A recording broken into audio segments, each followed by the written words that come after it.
you are a member of the ECB Governing Council. The Governing Council is going to have a meeting in March. What are the factors that you are looking at in order to make the decision that you need to make in March? Well, in March we will have new forecasts about this year, the economic activity and inflation, especially inflation. We have been monitoring developments on the inflationary side very carefully over the last couple of years. We have taken measures. Measures are obviously for a very accommodating monetary policy, conventional and, how they say now, also unconventional. This means somehow an asset purchase program that is trying to increase the money created by the ECB. We will continue doing that. One thing that we have to deliver is price stability. This means that we should not allow inflation expectations to de-anchor. This means that we will maintain our stance, easy stance, and we will use, as you said, all the tools that we have, and there are.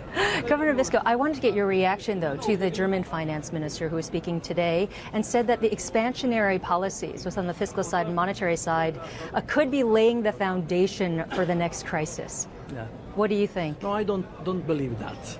I think that actually it is needed, really, a response on the monetary side. There are no signs whatsoever for the time being that there are unintended consequences, that is, asset prices that may go increase dramatically and so on. It is not there.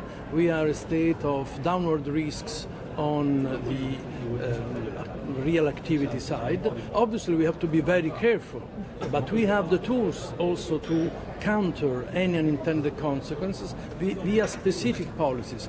We call them, in general, macro-prudential policies, but they address either real estate or particular sectors in the asset portfolios that may show some tension. Over the past 2 days, there seems to be a lot of emphasis on fiscal policy, on structural reforms, such as this morning there was a panel discussion about it, and the OECD was calling for all G20 nations to speed up their structural reform effort.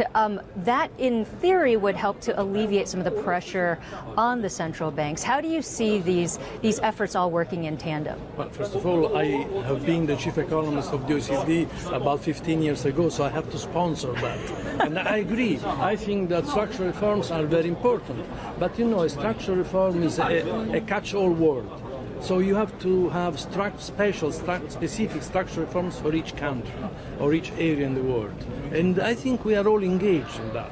The big issue is whether this is going to work only in the long run or whether this can already have important effects in the short run. And it depends on how the confidence that is attached to these reforms is going to somehow take place. If it is somehow the trust in what countries are doing, then investment may follow and then growth may pick up.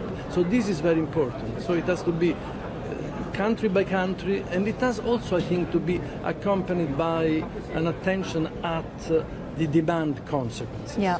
Well, the Chinese central bank governor had said earlier today as well that there needed to be a coordinated policy response. And I just wonder, especially in the Eurozone, how all of the various countries are going to be working together when there also has been a great call for European nations to increase public spending. It depends. There are areas in which you can increase public spending. There is fiscal space somewhere which has to be used. There are projects, infrastructural projects, investment that really has to be fostered. After all, investment is at the same time a demand component and a supply component because it adds to the capital stock. This means that in Europe, countries have to put their act together. Somehow going on the projects that have been designed last year, but putting more emphasis on them. At the world level, coordination is a strong word. Certainly, central banks meet continuously. We know each other, and be sure there is nothing that is done without knowing what others feel and the risks that come with our moves.